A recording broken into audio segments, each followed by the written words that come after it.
So, hello everyone. Today we will be discussing a short topic about some new investigations in ophthalmology, which can be a very important expected question in your exams.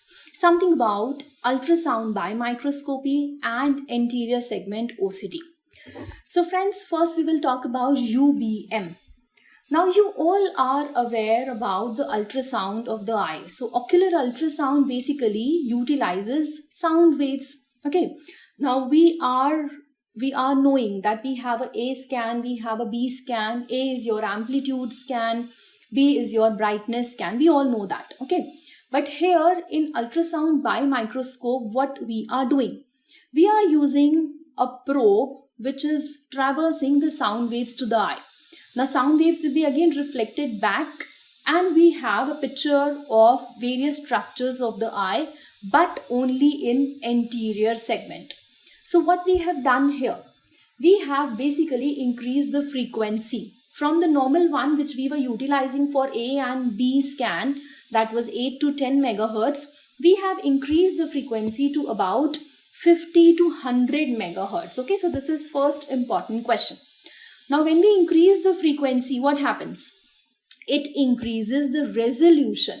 So, the resolution is wonderful. You get an absolutely good, wonderful image of your anterior segment structures. But what it does extra. So, basically, the penetration decreases. When you increase the frequency, the penetration of the sound waves decreases. So, it is not being utilized to see the posterior segment structures. You can only see the areas of anterior segment. So the penetration is only to 4 to 5 millimeters. Okay. Now, when you have an ultrasound by microscopic picture, you see a very good view of your cornea. So each and every layer in the cornea can be studied. Now you see especially the angle. Okay, so the angle, the peripheral part of the iris, the periphery of the lens, and especially the areas behind the iris, that is your ciliary body. So you can have a lovely view of ciliary body also. Okay, so this is one picture of a UBM picture. You can see one angle, one quadrant where you can identify the ciliary body. Now some important uses which can be questioned for you is glaucoma. So especially your angle closure glaucoma, angle closure suspect, cases where you have a plateau iris, cases of malignant glaucoma can be very easily seen with the help of ultrasound by microscope. Apart from that, main utility is with the visualization of the ciliary body problems, tumors of ciliary body, cysts of ciliary body. So here classically you have a UBM picture where you see a problem in the ciliary body and this is classically a cyst. Okay, so you can see this with UBM. Now, post-operative cases of LASIK, keratoplasty can be seen, can be studied very, very easily, where you have flap-related problem or a flap, some kind of keratoplasty failure. You can see them very well with ultrasound by microscope. Okay, so these are some uses and that can be your potential questions.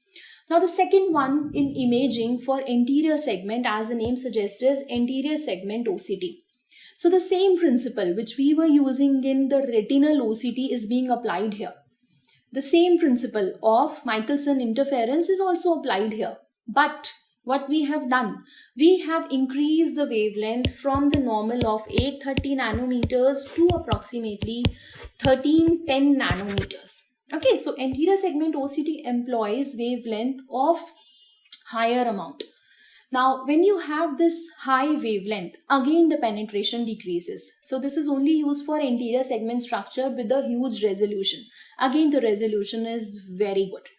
Now, what are the advantages of ASOCT over your UBM? Both of them are used for good resolution of anterior segment structures, but this one is non-invasive. In ultrasound by microscope, you have to use a probe, and that too with the help of some immersion cup. The patient has to lie down and a doctor has to do that. But here it is a non-invasive one. It is a very quick one, very safe, very fast.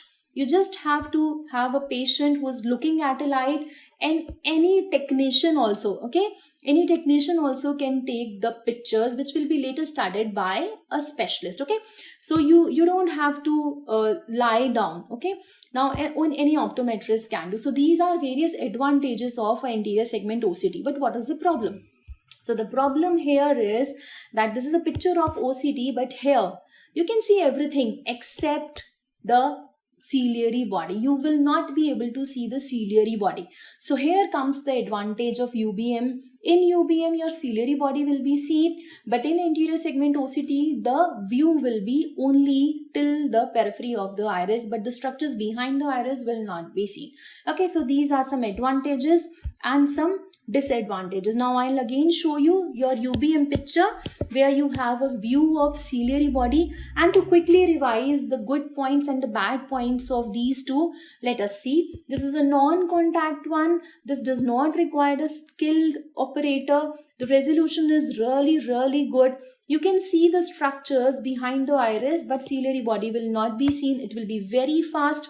You can have a patient in the seated position. Wide view can be seen, and you can use it for only clear corneas.